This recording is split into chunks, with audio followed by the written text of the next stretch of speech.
Bhavna Sani and I'm back with a new video for class 10 and in this video we are doing with day 5 marathon and इस video में हम chapter number 5 cover करेंगे geography का। सो I hope कि आपने पहले 4 chapter geography के cover कर लिए डे मैराथन में, day 1, day 2, day 3, day 4 marathon में। अगर नहीं भी किए हैं तो उसका लिंक नीचे डिस्क्रिप्शन बॉक्स में दिया है।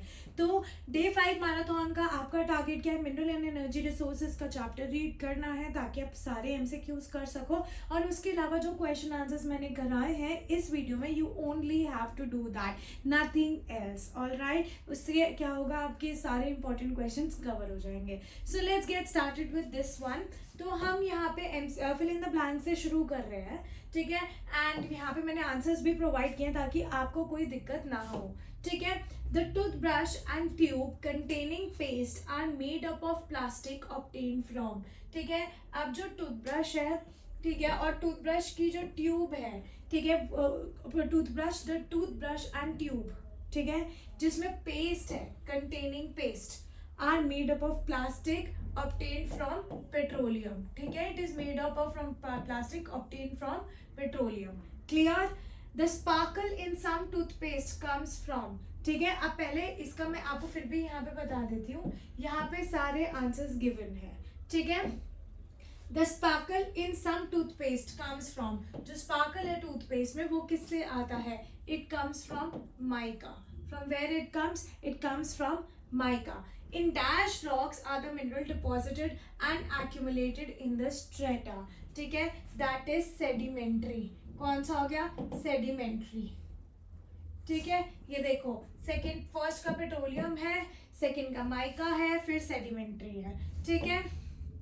Ferrous mineral account for about dash of the total value of production of metallic minerals। तो जितना भी metallic mineral बनता है, ठीक है, उसकी total production में से ferrous minerals कितने होते हैं? 3/4, ठीक है। Dash rock consist of single mineral। किसमें single mineral होता है? limestone में। किसमें single mineral होता है? limestone में। Dash is the basic raw material for the cement industry।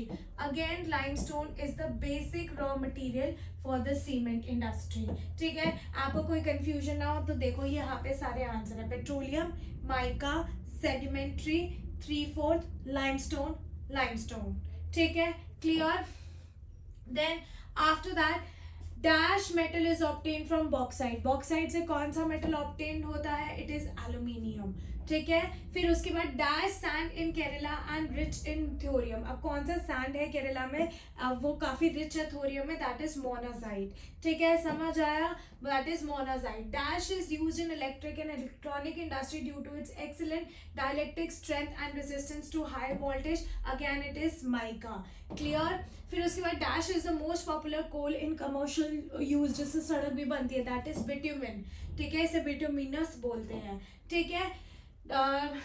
The Badampur mine in Mayurbhanj and Khendur district is situated in। तो बदम पहाड़ माइन जो मयूरभंज में है और केंदुझर डिस्ट्रिक्ट कहाँ पे सिचुएटेड है? ओडिशा में, ठीक है। Where it is situated? Odisha. In India the gulf of Khambhat, the gulf of Kutch and the Gangetic delta provide ideal conditions for utilizing dash energy. तो gulf of Khambhat, gulf of Kutch और गैंगेटिक डेल्टा में क्या कंडीशन है? कौन सी एनर्जी वो consume करता है? That is tidal energy, ठीक है, that is tidal energy. Iron ore is exported to Japan and South Korea by dash port. कौन से पोर्ट से जापान और साउथ कोरिया में आयरन ओर एक्सपोर्ट किया जाता है? दैट इज विशाखापट्टनम पोर्ट, ठीक है, विशाखापट्टनम पोर्ट, ठीक है, समझ आया? In dash iron ore belt Kudremukh mines are located. Kudremukh mines किस में लोकेटेड है? बेलेरी, चित्रादुर्गा, चिकामगलुरु, तुकमारू, ठीक है, बेलेरी, चित्रादुर्गा, चिकामगलुरु, तुमाकुरु, क्लियर, समझ आया? Larger occurrence of mineral in igneous and metamorphic rock are found in. So सबसे ज्यादा मिनरल्स इग्नियस और मेटामॉर्फिक रॉक में कहाँ पे मिलेंगे? आपको लोड्स में मिलेंगे, लोड्स, क्लियर। फिर उसके बाद dash is the largest bauxite producer in India. कौन सा लार्जेस्ट बॉक्साइट प्रोड्यूसर है इन इंडिया में? Again Odisha, that is again Odisha. तो सबके आंसर मैंने यहाँ मेंशन कर दिया है ताकि आप लोगों को कोई प्रॉब्लम ना हो, ठीक है। फिर आता है match the following. This is very important. ये मैच द फॉलोइंग काफी इंपॉर्टेंट है। अगर मैं पोटैश की बात करूँ तो कौन सी कैटेगरी में आएगा? पोटैश नॉन फेरस है? नहीं। एनर्जी रिसोर्स है? नहीं। नॉन मेटालिक मिनरल है? यस। तो potash is a non metallic mineral, ठीक है। टिन क्या है? Tin is a non ferrous mineral. What is tin? Tin is a non ferrous mineral. So what is manganese? Energy resource or metallic mineral? It is a metallic mineral. कोल क्या है? Energy resource. कोल क्या है? Energy resource. ठीक है, समझ आया? फिर अब ये बात करते हैं अगेन, ये बेल्ट्स हैं और ये स्टेट्स हैं. ठीक है, तो ये आपने बताना है. ओडिशा झारखंड बेल्ट कहाँ पे है? कर्नाटका नो, रत्नागिरी नो, मयूरभंज ये ऐसी है. अभी हमने डिस्कस भी किया है फिल इन द ब्लैंक्स में. दुर्ग बस्तर चंद्रपुर बेल्ट कहाँ पे है? Karnataka no, Ratnagiri no, Mayurbhanj no, it is in Chhattisgarh. Clear? Where it is in Chhattisgarh. ठीक है. बिलेरी चित्रदुर्गा चिकमगलुरु तुमाकुरु बेल्ट कहाँ पे है? अभी हमने डिस्कस किया है, in Karnataka.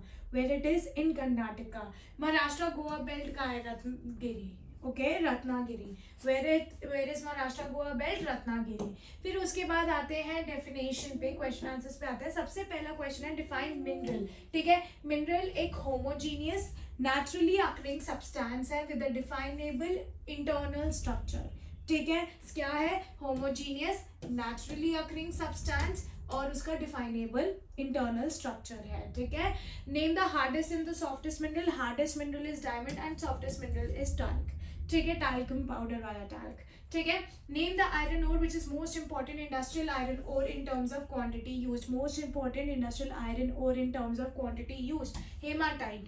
Clear. How do minerals occur in sedimentary rock. Minerals कहाँ पे होते हैं? In sedimentary rock. बेड्स और लेयर्स में. कहाँ पे होते हैं? बेड्स और लेयर में. They have been formed as a result of deposition, accumulation and concentration in horizontal strata. अभी हमने डिस्कस भी किया था कि in sedimentary rock minerals occur in beds or layers. They have been formed as a result of deposition, accumulation and concentration in horizontal strata. Name any two mineral formed due to evaporation, specially in arid region. Arid region में evaporation की वजह से कौन से दो mineral बनते हैं? Gypsum potassium salt and sodium salt. कुछ भी लिख देना, gypsum potassium salt and sodium salt. तीन फैक्टर्स आपने बताने हैं जिससे मिनरल एक्सट्रैक्शन कमर्शियली वायबल होता है. ठीक है. Factors that make mineral extraction commercially viable are concentration of minerals in the ore. Minerals में बेसिकली ओर होना चाहिए. कंसंट्रेशन ऑफ ओर में मिनरल्स होने चाहिए. Concentration of minerals in the ore. Ease of extraction and closeness to the market. It must be very close to the market, तभी वो commercially viable होता है. ठीक है. फिर आता है फेरस नॉन फेरस मिनरल में difference. Difference between ferrous mineral and non ferrous mineral. Mineral ferrous की मैं बात करूँ तो आयरन कंटेंट होता है. नॉन फेरस की बात करूँ तो नो आयरन कंटेंट. ठीक है, समझ आया. फेरस की बात करूँ तो मेटलर्जिकल इंडस्ट्री को डेवलप करने के लिए यूज होता है. ठीक है. नॉन फेरस की बात करूँ ये इंजीनियरिंग और इलेक्ट्रिकल इंडस्ट्रीज में सबसे ज्यादा यूज होता है. फेरस की बात करूँ आयरन और मैग्नीज एक्सेट्रा. नॉन फेरस में लेड, जिंक, गोल्ड एक्सेट्रा. ठीक है. अब आता है metallic mineral and non metallic minerals में डिफरेंस. मेटालिक मिनरल्स में जिसमें मेटल मिलता है, वो मिनरल्स जिसमें मेटल मिलता है आफ्टर प्रोसेसिंग. ठीक है, जैसे iron, copper, aluminium etcetera. Non metallic minerals are those minerals जिसमें मेटल नहीं मिलता after processing, such as mica, potash, coal, limestone etcetera. ठीक है. Metallic are often hard, non metallic are not so hard. ठीक है. कभी कभी तो एनर्जी की फॉर्म में भी होते हैं. Metallic mineral generally associated with igneous rock. Metallic mineral is associated with igneous rock. Non metallic mineral is associated with the sedimentary rock. ठीक है. मेटालिक मिनरल जो है वो लस्ट्रस होते हैं और शाइन होती है उनकी खुद की. ठीक है. नॉन मेटालिक मिनरल में शाइन नहीं होती. क्लियर. मेटालिक मिनरल की बात करूँ तो डक्टाइल होते हैं और मेलिएबल होते हैं. नॉन मेटालिक की बोलूँ तो non ductile and non malleable. Clear? So it is very easy. Again moving towards the next question. कौन सी तीन places हैं which are connected with HVG gas pipeline? HVGA gas pipeline से कौन सी तीन जगह connected है? तो H से हजीरा. ठीक है. V से विजयपुर और J से जगदीशपुर. ठीक है. H VJ pipeline, Hazira, Vijaypur, Jagdishpur. Explain the reason why are mineral found in varied forms. अलग अलग फॉर्म्स में मिनरल्स क्यों मिलते हैं? ठीक है. क्योंकि उसमें सर्टेन कॉम्बिनेशंस होते हैं which depends upon physical and chemical condition जिसके अंदर मिनरल्स फॉर्म होते हैं. A particular mineral that will be formed from a certain combination of elements. किससे बने हुए? Certain combination of elements. Depends upon the physical and chemical condition under which the materials form.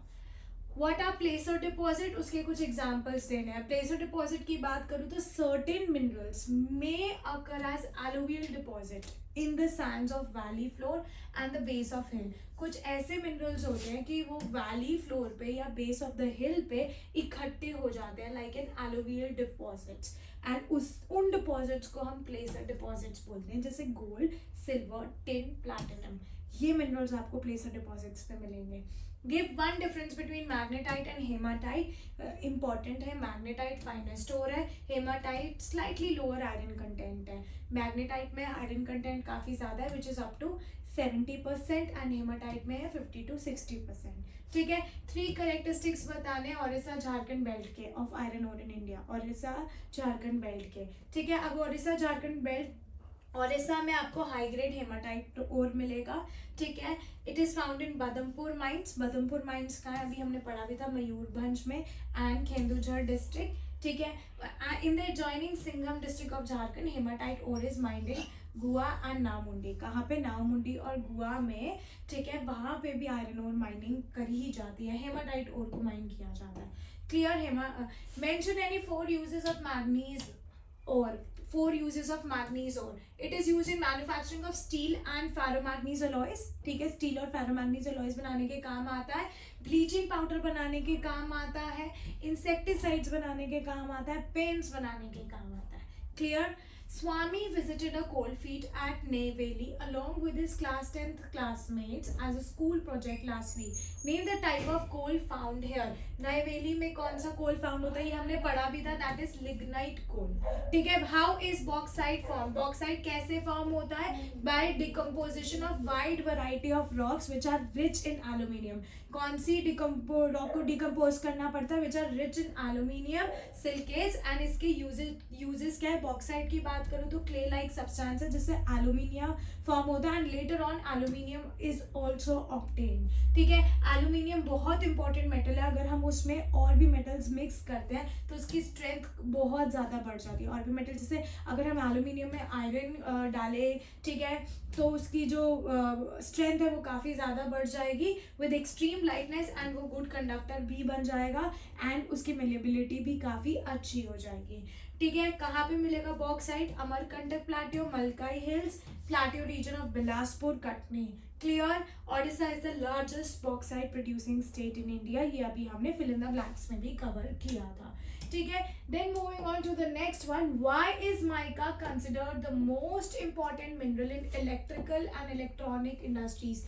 तो mica कि मैं अगर बात करूँ तो माइका इलेक्ट्रिकल और इलेक्ट्रॉनिक इंडस्ट्री में सबसे इम्पॉर्टेंट क्यों है? क्योंकि उसकी ductile, it is highly ductile. ठीक है. समझ आया. Excellent dielectric strength. Okay.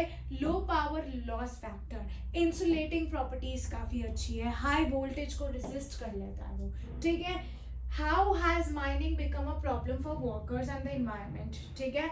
या फिर analyse the impact of mining activities on the local environment and the health of the surrounding communities. अगर मैं माइनिंग की बात करूँ, it is very risky for miners. Okay. The miners have to work under tough conditions where there is no natural light. वहाँ पे कोई natural light नहीं है. There is always a risk of collapse of the mine roof. Mine roof का कभी भी collapse हो जाती है. पानी भर सकता है माइन में. अगर पानी भर जाता है तो माइन के अंदर फ्लड आ जाता है, बहुत सारे लोग मर जाते हैं. आग भी लग सकती है माइन में. ठीक है. समझ आया. Mine are at great risk of getting afflicted with pulmonary disorders. Mine में अगर आप काम कर रहे हो तो आपको पल्मोनरी डिसऑर्डर्स काफ़ी आसानी से हो सकते हैं.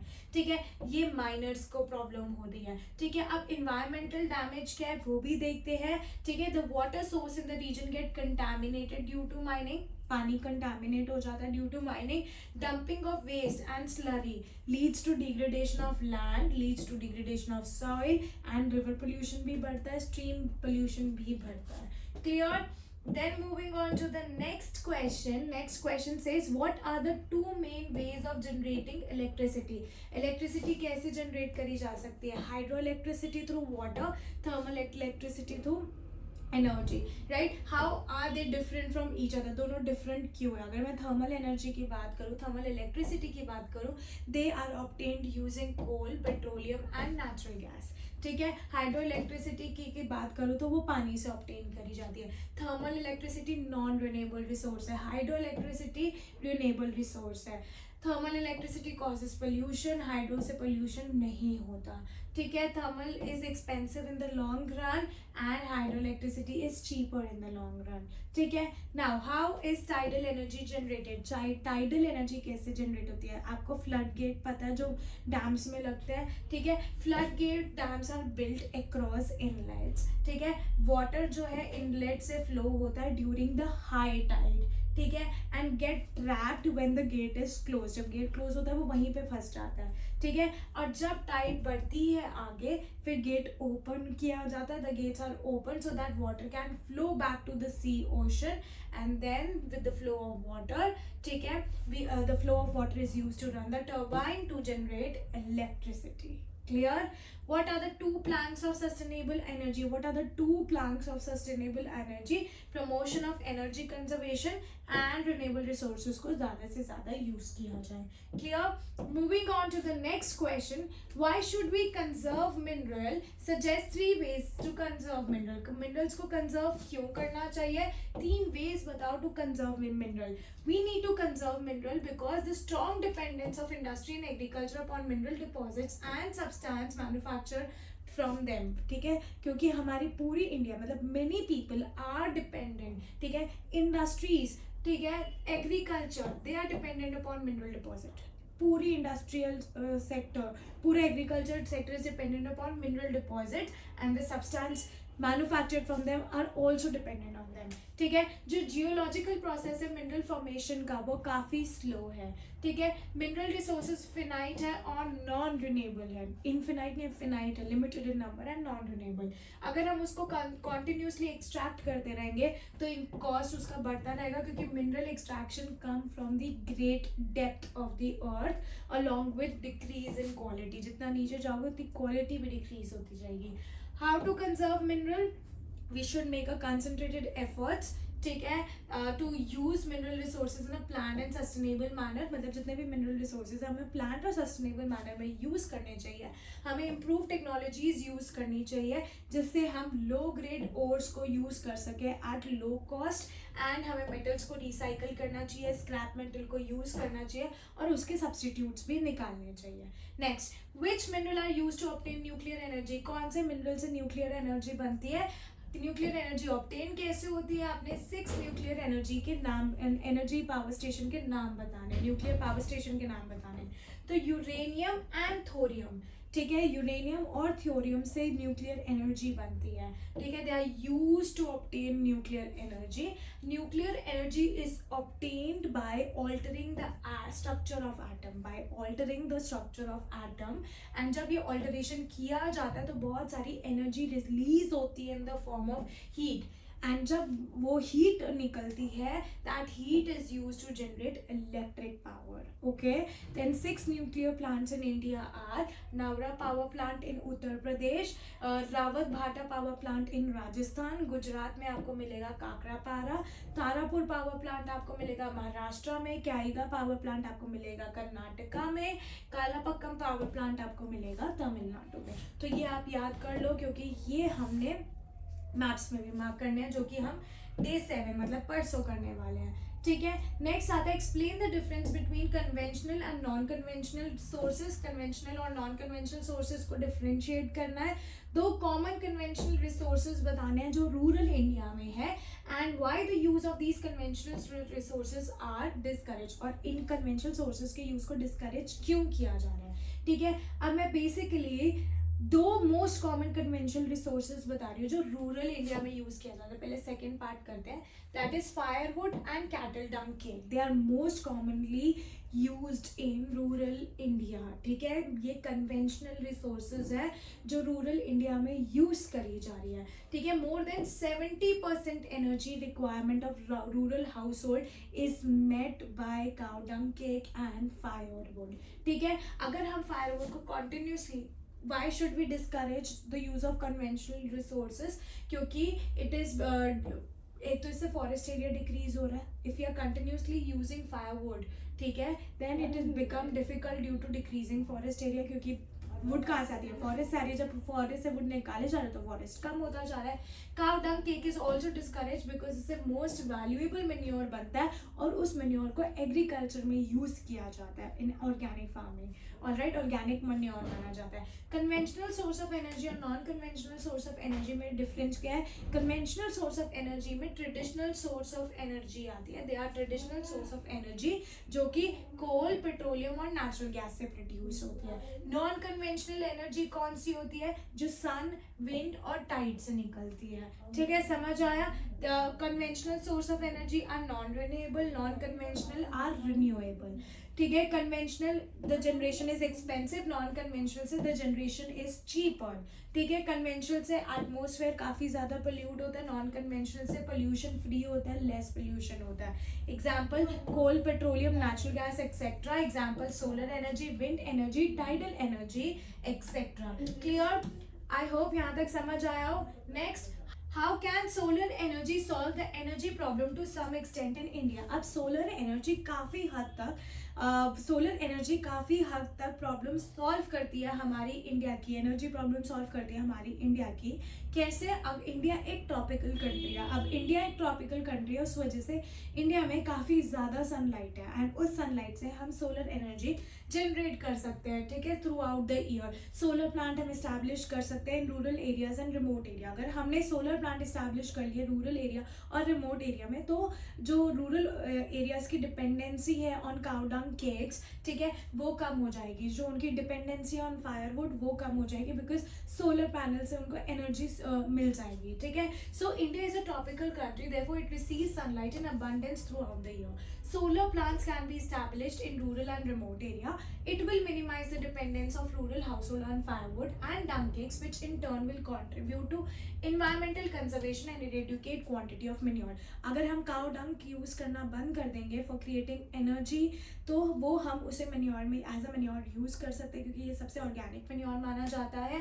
और अगर हम फायरवुड भी यूज करना बंद कर देंगे तो उससे पोल्यूशन प्रॉब्लम भी नहीं होगी. ठीक है, जियोथर्मल एनर्जी को डिफाइन करना है. 2 प्रोजेक्ट्स बताने हैं जो इंडिया में सेटअप किए गए हैं to harness geothermal energy. Geothermal energy क्या है? It is heat and electricity produce from the interior of the earth. ठीक है, जियोथर्मल एनर्जी क्या है? हीट और इलेक्ट्रिसिटी को प्रोड्यूस करना using the heat from the interior of the earth. Geothermal energy exists because earth grows progressively hotter with increasing depth. जितनी नीचे जाओगे उतना हॉटर होती जाएगी अर्थ. 2 एक्सपेरिमेंट प्रोजेक्ट जो इंडिया में सेटअप हुए हैं to harness geothermal energy is one is located in Parvati Valley near Manikaran in Himachal Pradesh and the other is located in Puga Valley that is in Ladakh. ठीक है, There is a pressing need to use non-conventional source of energy in India. मतलब अभी भी लोग जो है they are saying कि हमें non conventional source of energy use करनी चाहिए इंडिया में. हमें इस स्टेटमेंट को एनालाइज करना है विद रीजन, या फिर ऐसे भी क्वेश्चन आ सकता है कि non conventional resources are the best option. Non conventional resources best option है नेचुरल रिसोर्सेज को कंजर्व करने के लिए. तो आपको ये स्टेटमेंट को जस्टिफाई करना है, सब्सटैंशिएट करना है. तो इसमें बेसिकली आपने यही बताना है Y we should shift to non-conventional resources. So there is a pressing need to use non-conventional sources of energy in India क्योंकि consumption, देखो पॉपुलेशन बढ़ती जा रही है, पॉपुलेशन बढ़ते बढ़ते एनर्जी कंजम्पशन जो है इंडिया की वो भी काफ़ी बढ़ती जा रही है. ठीक है, and India is completely dependent on fossil fuel. ठीक है, ऑयल के प्राइसेस बढ़ रहे हैं, गैस के प्राइसेस बढ़ रहे हैं, there is shortage of certain things due to uncertainty. अगर हमें किसी भी सिक्योरिटी के बारे में नहीं पता कि क्या फ्यूचर में हमारे पास सिक्योरिटी है इन रिसोर्सेज के लिए, क्या फ्यूचर के लिए ये रिसोर्सेज बचेंगे, no we don't have that security. So this is a serious problem जिसको हम ठीक भी नहीं कर सकते, जिसको हम रेसिप्रोकेट भी नहीं कर सकते. तो हमें फॉसिल फ्यूल को बेसिकली नहीं यूज करना चाहिए because it also causes environmental problem. So we should use to non conventional resources. Okay, so there is a pressing need to use non-conventional sources of energy in India because of the growing consumption of energy. The country is becoming increasingly dependent on fossil fuel. Rising prices of oils and gas and their potential shortage have raised uncertainties about the security of the energy supply in the future. These can have serious repercussions on the growth of national economy. Increasing the use of fossil fuel also cause the environmental problem. Clear? Then moving on to the next question. Next question says that name the most abundantly available fossil fuel in India. सबसे ज्यादा कौन सा fossil fuel available in India के, और उसके importance भी बताने हैं इन डिफरेंट फॉर्म. तो most abundantly available fossil fuel in India is coal. Coal peat की फॉर्म में आपको मिलेगा, लिग्नाइट की फॉर्म में मिलेगा, बिटुमिनस की फॉर्म में मिलेगा और एंथ्रासाइट की फॉर्म में मिलेगा. ठीक है. पीट में क्या होता है, low carbon, high moisture content, low heating capacity. Lignite low grade brown coal, soft होता है, हाई मॉइस्चर कंटेंट होता है एंड इलेक्ट्रिसिटी जनरेट करता है. Bituminous most popular coal, commercial use में आता है, स्पेशल वैल्यू है इसकी for smelting iron and blast furnace. Anthracite highest quality hard coal. ठीक है. Highlight the importance of petroleum, explain the occurrence of petroleum in India. आपने importance बतानी है पेट्रोलियम की, और पेट्रोलियम की अकरेंस क्या इंडिया में ये बताना है. ठीक है. अगर हम इंपॉर्टेंस की बात करें तो फ्यूल यूज किया जाता है फॉर हीट एंड लाइटनिंग. ठीक है. Lubricants for machinery, it provides lubricant for machinery. Raw material provide करता है for number of manufacturing industries. Petroleum refinery act as a nodal industry for synthetic textile, fertilizers and numerous chemical industries. Clear. It also act as a nodal industry. किसके लिए? For textile, synthetic textile, fertilizers and other chemical industries. Clear. Occurrence क्या petroleum की India की? Most of the petroleum occurrence in India are associated with antisalines and fault traps in the rock formation of the tertiary age. एक तो किससे निकाला जाता है? Fault trap और एंटीसेलाइन से, जो आपने 8th स्टैंडर्ड में ऑलरेडी पढ़ा है. इन जहाँ पे फोल्डिंग है, एंटीसेलाइन है, डोम्स है, वहाँ पे ऑयल ट्रैप हो जाता है. ठीक है. वहाँ से ऑयल निकाला जाता है. Petroleum is also found in fault traps between porous and non porous rocks. Clear. So moving towards the next one, and next one is which are the potential source of biogas. Potential source of biogas बतानी है और उसके 4 benefits बताने हैं. अगर potential source of biogas की बात करूँ, shrubs, farm waste, animal waste, human waste. ठीक है. उसके benefits क्या है? High thermal efficiency. अगर हम केरोसिन, काउडंग केक या चारकोल से कंपेयर करें तो हाई थर्मल एफिशिएंसी बायोगैस में होती है. It Burns without smoke. अगर भी विदाउट स्मोक बर्न हो रहा है तो पोल्यूशन भी नहीं हो रहा. Most efficient use of cattle डंग. ठीक है. It improves the quality of manure. Manure की क्वालिटी भी इम्प्रूव कर रहा है. ठीक है. It prevents the loss of tree. इसकी वजह से हमें डिफॉरेस्टेशन भी नहीं करनी पड़ेगी. ठीक है. And manure due to the burning of fuel woods and cow dung cake. और इससे पोल्यूशन भी नहीं होगा. Cow dung cake and fuel wood को हमें बर्न भी नहीं करना पड़ेगा. Clear. Gobar gas plant in rural India provide twin benefit. Twin benefit क्या है गोबर गैस प्लांट के टू द फार्मर्स? एक तो एनर्जी भी प्रोवाइड कर रहा है and it is the improved form of improved quality of manure. ठीक है. Now suggest way to conserve energy resources in India. India में हम एनर्जी रिसोर्सेज को कैसे कंजर्व कर सकते हैं? हमें कॉशियस अप्रोच अडॉप्ट करनी पड़ेगी ताकि हम इन रिसोर्सेज को जुडिशियली यूज करें बिकॉज दे आर लिमिटेड. ठीक है. समझ आया? We have to adopt a cautious approach to the judicious use of our limited energy resources. Public transport system को यूज करना चाहिए instead of private vehicle. Switch off the electricity when not in use. Power saving devices लगानी चाहिए हमें and non conventional source of energy को हमें use करना चाहिए. Clear till here? Next question is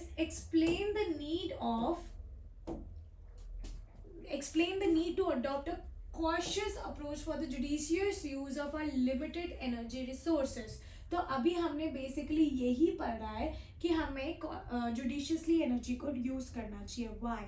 ठीक है. The need to adopt cautious approach for the judicious use of our limited energy resources. Energy is a basic requirement for economic development. Correct.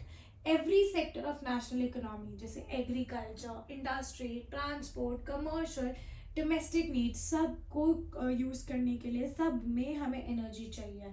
ठीक है. India is presently one of the least energy efficient country. India one of the least energy efficient countries में आती है पूरे world में. So there is an urgent need कि हम इस एनर्जी को सस्टेन करें.